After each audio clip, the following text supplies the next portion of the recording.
Okay, we are now turning to T-Fuzz as the second paper focusing on fuzzing. Here the PC meeting liked that T-Fuzz takes a new twist at how fuzzing is done. So by actively transforming the program while it is being fuzzed, they can reach locations that other fuzzers cannot achieve. And all the details will now be presented by Peng from Purdue University in his talk on T-Fuzz, fuzzing by program transformation. Welcome. Hello. Okay. Thanks very much for, can you hear me? Is it working? Okay, good. Thanks very much for your attendance and thanks for the introduction. My name is Hui. It is a great honor and pleasure for me to introduce our work, T-Fuzz, fuzzing by program transformation here. This is a joint work with Yang, whose family name is too hard for me to pronounce, and Matthias Pell, otherwise who is also from Purdue University. Fuzzing as a bug finding approach is becoming more and more important in recent years. It has contributed to the finding a lot of CVEs of very high impact in a lot of important software systems. Examples include OpenSSL, the software secures data communication over the network, and Linux kernel, the most widely used kernel software. Software vendors have started to use it as a proactive defense measure, and hackers are also using it as a first step in exploit development. A fundamental challenge in fuzzing is that it's so-called shadow coverage. It is also called coverage wall, because fuzzers are often designed to be program agnostic, and the imports generated by them are often not able to bypass complex sanity checks inside the program. Because of this, deep code passes cannot be easily triggered, and thus bugs hidden in those code passes cannot be found easily. There have already been a lot of existing work trying to improve the efficiency of fuzzing. Most of them focus on input generation. For example, Driller uses selective symbolic execution, and the Fuzzer uses taint analysis in combination with data and control flow analysis to aid the input generation in the Fuzzer. These approaches are often very heavyweight and do not scale. More importantly, even using the most advanced symbolic execution-based input generation techniques, it is very hard to bypass hard checks like checks on checksum values or cryptographic hash values, because modern constraint solvers, it is very hard for modern constraint solvers to generate accurate input that can satisfy those checks. In this work, we solve the coverage issue from a different perspective by disabling the sanity checks. The key insight behind this idea is that some of the sanity checks in the target program are actually not intended to prevent bugs. Examples include checks on magic values, checksums, and hash values. We term this category of checks as non-critical checks and abbreviated as NCCs.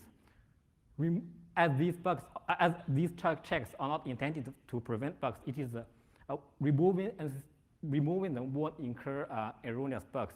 But if we remove them, the fuzzing process is greatly simplified.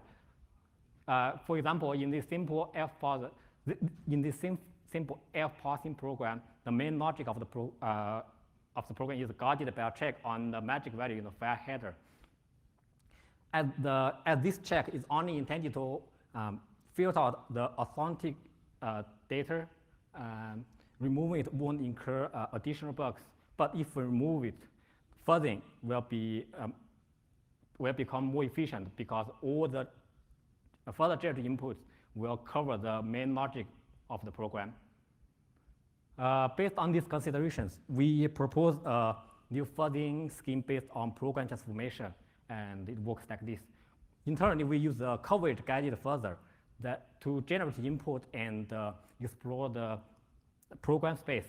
When the fuzzer gets stuck and no longer able to find new code paths, we use the program transformer component to detect NC candidates inside the target program and transferred program. And the transformed program continue to be first. If any crash, this process continues. If any crashes are found while fuzzing the transformed program, we use the crash analyzer to verify that it is really a true bug in the original program. In the next few slides, I will introduce our techniques for detecting NCC candidates, transforming the target program, and how we verify the crashes in the transformed program. The first research problem in this project is to detect NCC candidates, which is essentially a very hard problem and cannot be solved very precisely without using very complex and heavyweight program analysis techniques. In this work, for performance considerations, we use a less precise approach that leverages the feedback from the fuzzer to detect the NCC candidates. So when the fuzzer gets stuck, we use the edges in a control flow graph of the program, connecting covered and uncovered nodes by the fuzzer as the approximation of NCC candidates. This is an over-approximate, thus fuzzing the resulted transformed program might contain false positives, but it is lightweight and very simple and robust, which can be implemented based on dynamic tracing, which is essentially used in all coverage-guided fuzzers nowadays. And we will introduce our techniques for filtering out the false positives a little bit later. After NCC candidates are detected, the next step is to transform the target program by removing them. To this end, there is also a lot of possible options, but in our work, we choose to negate the detected NCCs like this. First of all, it is very, very easy to implement because on all architectures, all conditional jump instructions have the same names as their negated counterpart, so we can implement it simply by static binary rewriting. And there is no runtime overhead in the resulting target program. More importantly, the control flow graph of the transformed program keeps the same, so the traces of the transformed program can be mapped directly to the original program, and path constraints of the original program can be also retrieved. As mentioned earlier, our approach for detecting NCCs are not precise, so there might be false positives in the crashes we found in transformed program. In this step, we use a symbolic execution-based approach to filter out the false positive and reproduce bugs. It works by symbolically tracing the transformed program to connect path constraints for the original program leading to the crash. And the path constraint is then used to decide whether it is a false positive or not. If it is not a false positive, then we use the connected path constraint to generate inputs that is able to reproduce the crash in the original program. I will use two trivial examples to show how this approach works. This example shows how we verify a true bug. This program has a bug guarded by two checks on input X and Y. And as you can imagine, the check on Y is hard for the fuzzer to get past. And so our fuzzing, on fuzzer to T-fuzz is able to detect it as NCC candidates and generate a transformed program like this with the detected NCC negated. And then fuzzing the transformed program, it is easy to get a trace leading to a crash. Well, symbolically tracing the crash. For regular constraints, we keep it as it is. And for constraints derived from negated conditions, we recover the path constraints by unnegating the path constraints. And in this example, the connected path constraint is shown like this. Obviously, it is satisfiable, and so this is a true bug. One solution from these constraint sets can be used to reproduce the bug in the original program shown on the left. And in this example, in the next example, I will show how our approach can be used to filter out the false positives. So this program takes an input, and if it is a positive number, it calls function and passes it as an argument. In the called function, it checks the input again. If it is not a positive number, it raises a bug. And while fuzzing it, it's easy to imagine that this check is hard to be bypassed. So our fuzzing tool, T-Fuzz, will detect it as an NCC candidate, and while fuzzing this transform program, we can easily trigger a crash like this. Well, symbolic tracing the transform program in the same way we connect path constraint like this. Obviously, this path constraint set is unset, so this is a false positive. Our fuzzing scheme based on program transformation also comes with some limitations. First of all, the false crashes incurred by transforming the program sometimes might hinder the discovery of true bugs. For example, in this program, if we negate the check on the file pointer and fuzz the transformed program, a null pointer will be passed to F-read, and a false crash will be incurred. Because of this, the true bug falling behind can never be triggered. And the second limitation is the transformation explosion issue. This is a kind of analogous to a path explosion issue in symbolic execution. So while you fuzz it, a lot of copies of transformed will be generated, and sometimes it makes it even harder to find bugs in the target program. And these two limitations do have some impact on the performance of T-Fuzz, and we will show it a little bit later in the evaluation section.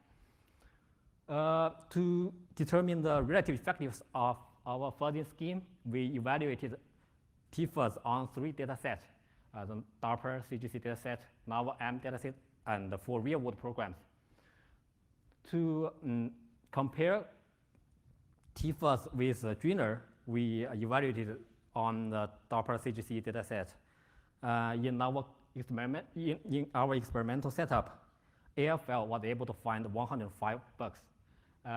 Joiner found 121. T-Fuzz found 166 bugs. T-Fuzz had an improvement over AFL by 58% and an improvement over Joiner by 37%.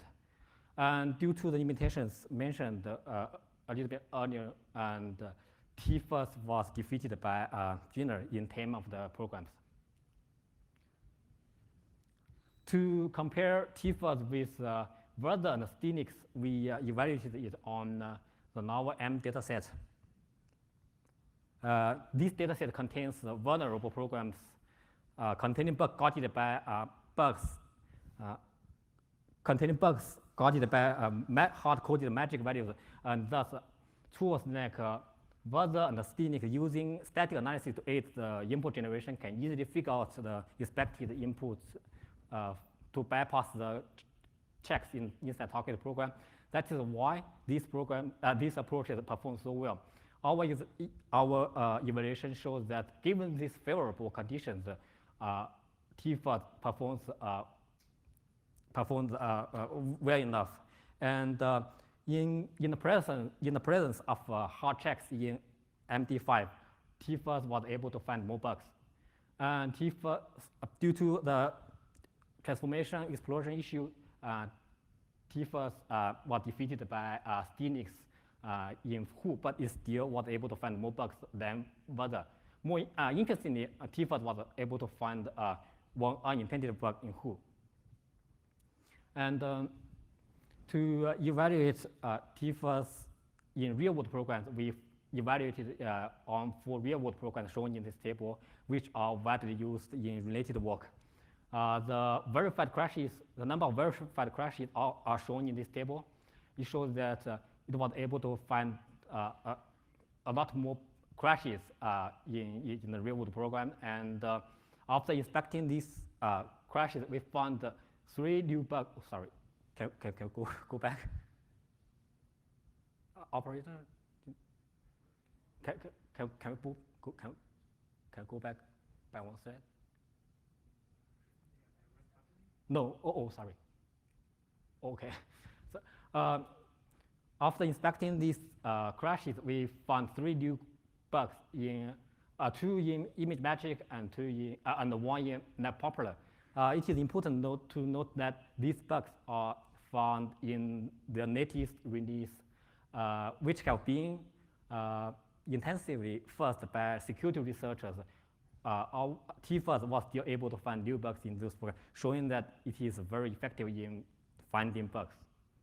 And finally, to conclude, Fuzzing so far have been limited by coverage and unable to find deep bugs in the target program. In this work, we extend the notion of fuzzing by mutating both the input and target program as well. And the experimental results show that it is more effective than state-of-art fuzzing tools,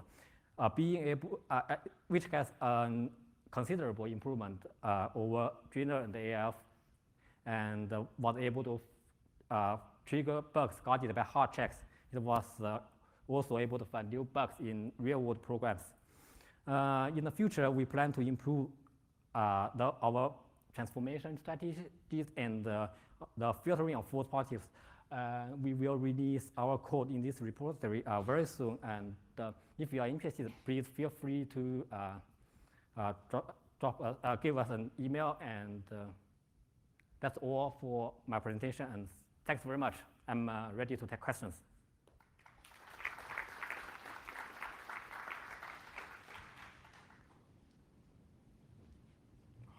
Okay, so yeah, we have time for a few questions. Sadullah Çanakçı, Boston University. So I have 2 questions. The first question is about the results that you have reported. So you were telling that false crashes might hinder the discovery of the true bugs, and still meaning that some of the false positives, after a manual analysis, you can say that, okay, this specific input is still causing a bug. The results that you're reporting, are those including the ones including the manual analysis, or they're just? Yes. First of all the results are all the crashes we found are verified, and some of the crashes are verified manually. Yes. I see. So if the number of false positives are too much, it's going to sort of increase the performance of the users. Yes, that's true. Okay. So my second question is basically the control flow graph. So we know that control flow graph can be incomplete, right? Meaning that because of the indirect jumps, what kind of control flow graph are you using? Is that cause any challenge on your research? Well, we do, yes. But we do have a dynamic trace, right? Mm-hmm. Using the dynamic trace, you can locate where the code is. So I think you are mentioning that the construction of control flow graph statically is hard, but we have dynamic trace, right? Okay. Thank you so much. Peter Neumann again. Quick question. I've always been a little suspicious of fuzzing, but let me ask you: when you're claiming you're finding bugs, can you make a distinction between exploitable bugs and just ordinary bugs that nobody could ever do anything with?